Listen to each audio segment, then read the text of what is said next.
का Bharat news channel में आपका स्वागत है। उत्तर प्रदेश के सीएम योगी आदित्यनाथ की सरकार में ये क्या हो रहा है। जिला उन्नाव में कहीं सरकारी तालाब तो कहीं सरकारी जमीनों पर लेखपाल व ग्राम प्रधान के साथ मिलकर कर रहे हैं भूमाफिया अवैध कब्जा।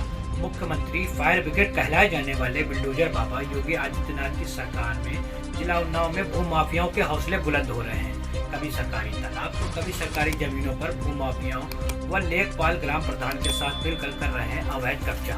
भूमाफियाओं पर कठोर कार्रवाई का आदेश देने वाली अतिरिक्त मजिस्ट्रेट नर्मदा सिंह का भी हो गया ट्रांसफर। उन्नाव में सीएम योगी आदित्यनाथ की ही सरकार में बैठे लेखपाल व ग्राम प्रधान भूमाफियाओं के साथ सरकारी जमीनों पर अवैध कब्जा कर प्लाटिंग का कार्य करवा रहे हैं। जहां एक तरफ पीपल खेड़ा ग्राम समाज की जमीन निश्चित व क्षेत्रीय ग्राम प्रधान उदय राज के साथ मिलकर तालाब व जमीन व उसके आसपास की जमीन को भूमिदर दिखाकर अवैध प्लाटिंग का कार्य करवा रहे हैं। वहीं दूसरी ओर एक और मामला विनीत सिंह निवासी कटरी पीपल खेड़ा का सामने आया है। दिलीप सिंह ने स्थानीय लेखपाल मुकेश दीक्षित पर जमीन से हेराफेरी व गलत जांच का आरोप लगाते हैं।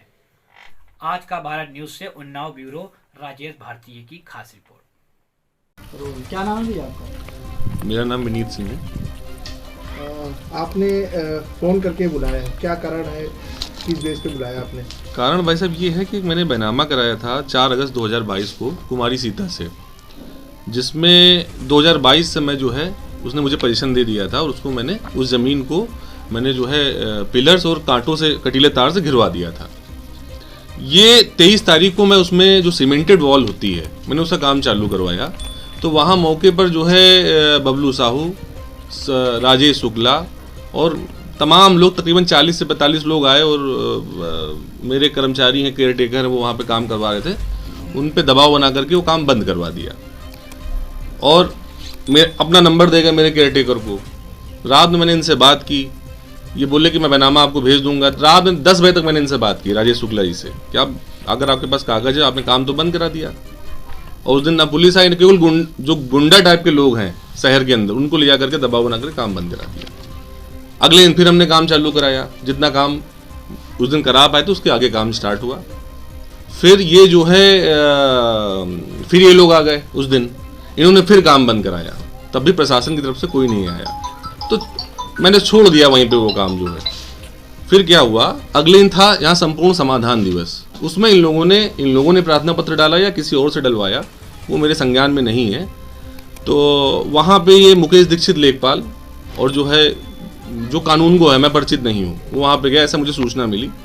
और उनके हटने के बाद इन लोगों ने 40-50 लोगों ने जितनी बाउंड्री बना रखी थी हम लोगों ने उसको भी तोड़ डाला पूरा। मुकेश दीक्षित साथ में थे? हाँ, मुकेश दीक्षित वहाँ पे, इनकी सीडीआर लोकेशन आप देखेंगे तो अगल बगल की ही दिखेगी क्योंकि इनके जाने के बाद ही दीवार तोड़ी गई है। और मेरा केयर टेकर उस समय वहाँ पर था, उसको इन लोगों ने वहाँ पे बंधक बना लिया, उसका फ़ोन छीन लिया। किस तारीख की घटना है ये घटना है 26 तारीख की। 26 जनवरी जी।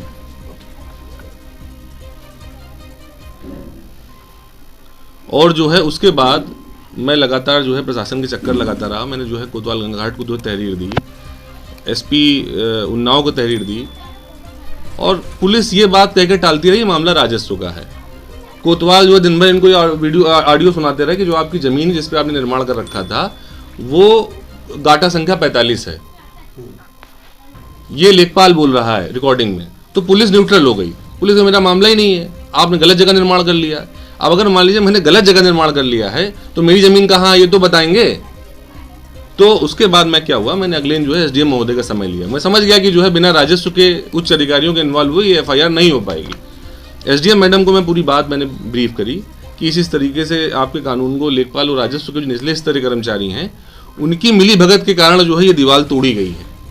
उन्होंने तत्काल उस जो है प्रार्थना पत्र पर लिखा कि सुसंगत धाराओं में अभियोग पंजीकृत करके इसकी विवेचना कराई जाए। उन्होंने अपने व्हाट्सएप से, अपने फ़ोन से कोतवाल गंगा घाट और सीओ साहब को मेरे सामने व्हाट्सएप कर दिया। ये व्हाट्सएप किया 10:15 बजे, बोले आप विनीत जाइए थाने और एफआईआर कराइए इस पर। मैंने इनको फ़ोन कर दिया, जो मेरे सहयोगी ने थाने पहुँचो और एफआईआर का स्टेटस देखो, मैं आ रहा हूँ वहाँ पे। मैं वहाँ गया, मैं जैसे पहुँचा कोतवाल गंगा घाट जो है मुझे देखते ही टालने के लिए वहाँ से उठ के चले गए। रात में 10 से 11 बज गया, 10 सवा 10 बजे की बात है, 10 सवा 10 बज गया इस FIR को कराने के लिए, तब जाकर के ये FIR हुई। और FIR होने के बाद आज कितना दिन हो चुका है, 30 तारीख की FIR है, आज 5 तारीख हो गई मुझे लग रहा है। अभी कोई भी जो है वहाँ मौके पे देखने तक नहीं गया है कि कहाँ टूटा है, क्या टूटा है। सर, जिन अधिकारी ने आदेश दिया था जी मुकदमा लिखने के लिए, जी, तो सुना है उनका ट्रांसफर हो गया? उनका अगले दिन ही ट्रांसफर कर दिया गया। इसी प्रकरण में वो इसलिए ट्रांसफर कर लिया गया कि उन्होंने मेरा बैनामा अपने पास रख लिया।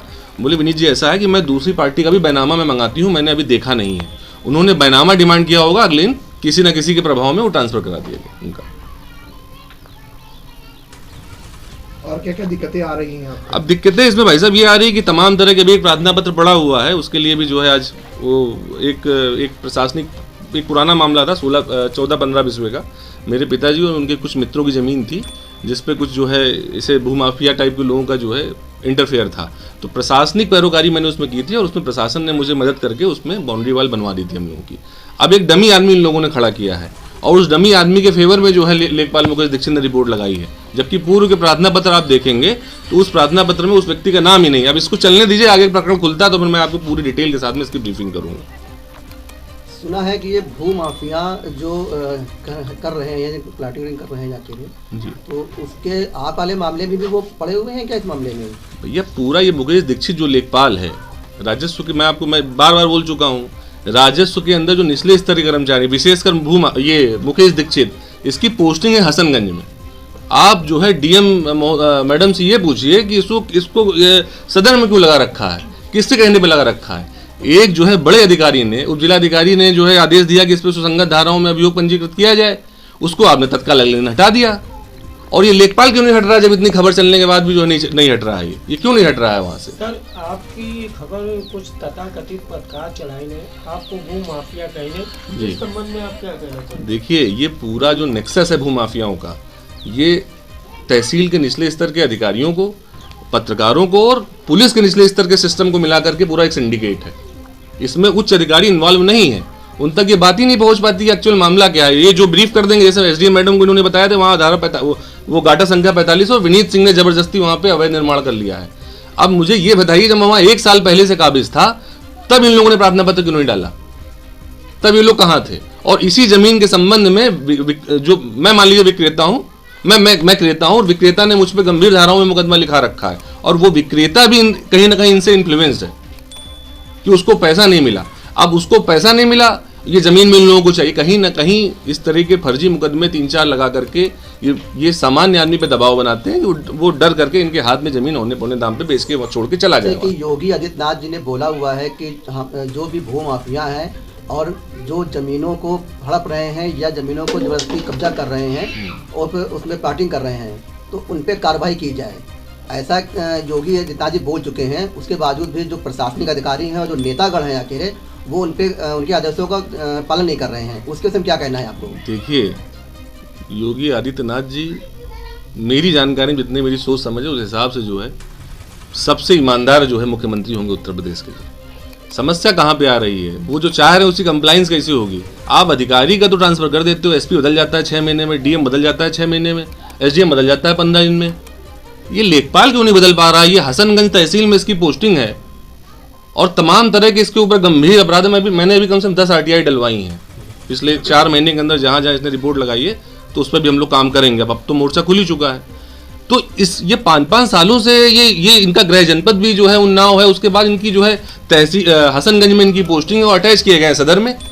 किसका काम देख रहे हैं ये? किसके प्रभाव में इनको अगर इस चीज़ को रोकना है तो आप इनको भी टाइमली हटाइए। एक जगह पे 5-5 साल क्यों रख रहे हैं? भ्रष्टाचार क्यों हो रहा है? जब वो आदमी रहता है तो जम जाता है वहाँ पे। इस माफक में जो क्षेत्रीय जो लेखपाल के अलावा जो प्रधान है उनकी इसमें क्या भूमिका देखी जा रही है? अब ये एक आप मुद्दा मेरा पर्सनल छोड़ दीजिए, मैं एक जो है सामाजिक मुद्दा उठा रहा हूँ। अभी एक मामला है मजरा पीपर खेड़ा गैर रियायत माली का, जिसके प्रधान है उदयराज जी।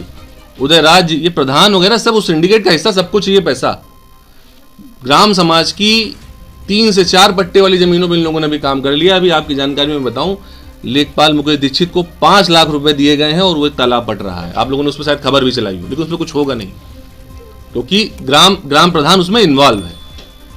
मतलब आप कहने मतलब है कि जो जब तालाब बना हुआ सरकारी अभिलेखों में तालाब दर्ज है जी, उस तालाब को कुछ भूमाफिया जो आप बता रहे हैं प्रशासनिक अधिकारी जैसे लेखपाल हो गए, ग्राम प्रधान हो गए, जी, इन लोगों की मिली भगत से ही वो वहाँ पे हो रहा बिल्कुल है। बिल्कुल। अरे तालाब पहले 100 मीटर का होगा, 50 मीटर का बचेगा, तालाब थोड़ा ना खत्म होगा, कब्जे में प्लाटिंग हो जाएगी बच्चे उस पे। जैसे अभी खेल खेला जा रहा है कि जी। जो सरकारी तालाब अभिलेखों में दर्ज है, जी, उस अभिलेखों में दर्ज होने के बावजूद भी इन लोगों ने कुछ संडिकेट कर करके उसमें भूमिधर जो है कर रहे हैं, कब्जे करके जी, बना करके कर रहे हैं। तो जी। क्या वो तालाब ही है या भूमिधर के अलग बगल है, वो उसी तालाब के अंदर है? वो तालाब है। मैं उस पे भी जो है कल प्रार्थना पत्र डलवाऊंगा। मैं अपने स्तर पे भी 3-4 मामले जो मेरी जानकारी में आए हैं वो मैं डलवाऊंगा उस पर प्रार्थना पत्र। और मैं आपको बता दूं, ये सिंडिकेट साधारण सिंडिकेट नहीं है। इसमें क्या है कि एक बहुत बड़ा व्यक्ति इन्वॉल्व है। वो आप लोगों को पता है कौन इन्वॉल्व है। बिना किसी बड़े व्यक्ति के इन्वॉल्व हुए कैसे जो है एक एसडीएम का ट्रांसफर हो जाएगा जो है 24 घंटे के अंदर? क्यों हो जाएगा? इसमें आप डीएम मैडम से पूछिए, आपने किसके दबाव प्रभाव में ट्रांसफर कर दिया? और ये लेखपाल को इतनी खबर चलने के बाद भी क्यों ये जो रुका हुआ? मैंने तो कल रिटर्न में देखिए प्रार्थना पत्र डाला है जिसमें लेखपाल का भी उल्लेख किया है। ये देखिए, ये राजस्व का जो है आपके अधीनस्थ राजस्व कर्मचारी मुकेश दीक्षित और आदि इसमें जो है संलिप्त है। उसके बाद भी अभी तक कोई कार्रवाई नहीं हुई। और मैं आपको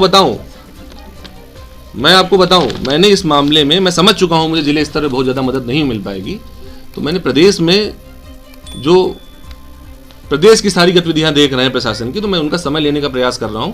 समय मिल जाएगा तो मैं इस मामले को बड़ा विस्तार से रखूंगा। इस मामले को रोकूंगा नहीं यहाँ पे कि ये इसको दबा ले जाएंगे। बहुत सारे लोग शांत हैं और मैं आपके माध्यम से जो है उन लोगों को भी ये बोलना चाहता हूँ, अगर किसी को समस्या है तो ये समय वो मेरे पास मिले, या आपके माध्यम से उस चीज़ को सबको कंपाइल करके एक साथ पुटअप किया जाए तो शायद कुछ हो पाए नहीं होगा।